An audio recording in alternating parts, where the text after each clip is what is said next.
بسم اللہ الرحمن الرحیم۔ یہ واقعہ ہے صبر کی سب سے بڑی مثال، اللہ پر یقین کی انتہا اور شکر کی عظیم مثال کا۔ یہ واقعہ ہے حضرت ایوب علیہ السلام کا۔ حضرت ایوب علیہ السلام اللہ تعالیٰ کے بزرگ اور صابر نبی تھے۔ آپ کا تعلق حضرت ابراہیم علیہ السلام کی نسل سے تھا۔ اللہ تعالیٰ نے حضرت ایوب علیہ السلام کو ہر قسم کی نعمت سے نوازا تھا، بے شمار مال، بہت سی اولاد، بہترین صحت اور سب سے بڑی نعمت اللہ کی اطاعت اور شکر۔ حضرت ایوب علیہ السلام ہر حال میں کہتے، یہ سب میرے رب کا فضل ہے۔ پھر اللہ تعالیٰ نے اپنے اس پیارے بندے کو آزمانا چاہا۔ ایک ایک کر کے نعمتیں اٹھتی چلی گئیں۔ سب سے پہلے مال ختم ہو گیا، پھر مکان اور کھیت، اور پھر اولاد بھی ایک ہی دن میں دنیا سے چلی گئی۔ دل غم سے بھر گیا، مگر زبان پر شکوہ نہیں آیا۔ حضرت ایوب علیہ السلام نے کہا، اللہ نے دیا تھا، اللہ نے لے لیا، اور اللہ ہی سب سے بہتر جانتا ہے۔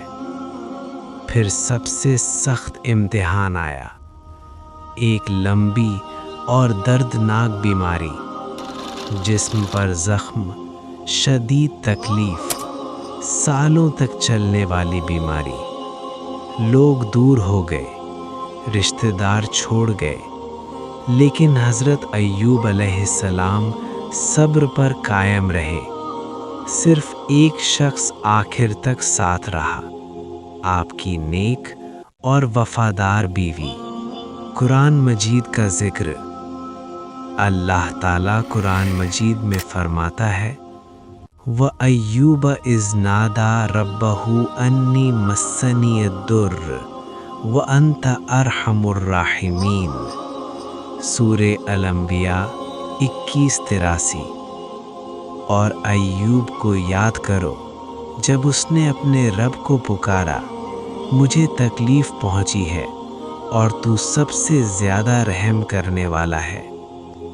حضرت ایوب علیہ السلام کبھی شکوہ نہیں کرتے تھے، صرف اللہ کو یاد کرتے تھے۔ پھر ایک دن کسی نے پوچھا، اے ایوب، آپ کو بیماری کے دن زیادہ اچھے لگتے تھے یا اب جب اللہ نے شفا دی؟ حضرت ایوب علیہ السلام نے فرمایا، بیماری کے دن زیادہ اچھے لگتے تھے۔ لوگ حیران ہو گئے۔ آپ نے کہا، کیونکہ بیماری کے دن ہر روز اللہ کی طرف سے آواز آتی تھی کہ اے ایوب، تمہارا حال کیسا ہے؟ اللہ تعالیٰ نے حکم دیا، ارکض برجلک ھذا مغتسل بارد وشراب۔ اپنا پاؤں زمین پر مارو، یہ ٹھنڈا پانی ہے، نہانے اور پینے کے لیے۔ جیسے ہی حضرت ایوب علیہ السلام نے اس پانی سے غسل کیا، بیماری ختم ہو گئی۔ جسم پہلے سے زیادہ صحت مند، چہرہ نور سے بھر گیا۔ اللہ تعالیٰ نے صرف صحت ہی نہیں دی، بلکہ مال پہلے سے زیادہ دیا، اولاد دوبارہ عطا کی، اور عزت اور بلندی بھی۔ قرآن کی گواہی، اِنَّا وَجَدْنَاهُ صَابِرًا نِعْمَ الْعَبْدُ إِنَّهُ أَوَّابٌ۔ بے شک ہم نے ایوب کو صبر کرنے والا پایا، کیا ہی بہترین بندہ تھا۔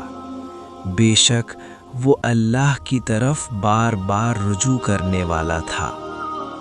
حضرت ایوب علیہ السلام اپنی باقی زندگی اللہ کی عبادت، شکر اور نصیحت میں گزاری۔ اور پھر اپنے رب سے جا ملے۔ آخری دعا، یا اللہ ہمیں حضرت ایوب علیہ السلام جیسا صبر عطا فرما، ہمیں تکلیف میں شکوہ نہیں یقین عطا فرما، آزمائش کو رحمت بنا دے اور ہمیں اپنے قریب کر لے۔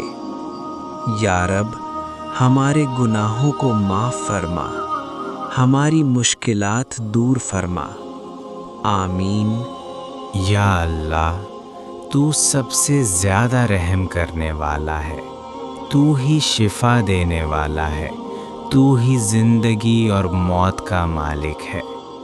یا رب دنیا بھر کے جتنے بھی بیمار لوگ ہیں، چاہے وہ بستر پر ہوں یا درد اور تکلیف میں ہوں، تو سب کو اپنی کامل شفا عطا فرما۔ یا اللہ جو لوگ اس دنیا سے رخصت ہو چکے ہیں، جو ہم سے بچھڑ گئے ہیں، ان کی قبروں کو جنت کے باغ بنا دے، ان کے گناہوں کو معاف فرما اور انہیں اپنی رحمت کے سائے میں جگہ عطا فرما۔ یا رب میں خاص طور پر اپنے لیے دعا کرتا ہوں۔ یا اللہ الشیخ مولانا صہیب بن شاہد کو مکمل صحت عطا فرما، جسم کی بھی، دل کی بھی اور روح کی بھی۔ یا اللہ ہر چھپی ہوئی بیماری دور فرما، ہر مشکل آسان فرما اور مجھے اپنی اطاعت اور عبادت کے لائق بنا دے۔ یا رب ہمیں اپنے گھر خانہ کعبہ کی زیارت نصیب فرما۔ یا اللہ ہمیں مدینہ منورہ لے جا اور ریاض الجنہ میں 2 رکعت نماز ادا کرنے کا شرف عطا فرما۔ یا رب ہمیں اس زمین پر آنسو بہانے کا موقع دے جہاں تیرے محبوب صلی اللہ علیہ وسلم نے قدم رکھے، اور وہاں کی ہوا میں ہماری دعا قبول فرما۔ یا اللہ ہمیں دنیا میں بھی عافیت عطا فرما اور آخرت میں بھی کامیابی۔ تو ہم سے راضی ہو جا اور ہمیں اپنی رحمت سے کبھی دور نہ کر۔ آمین یا رب العالمین۔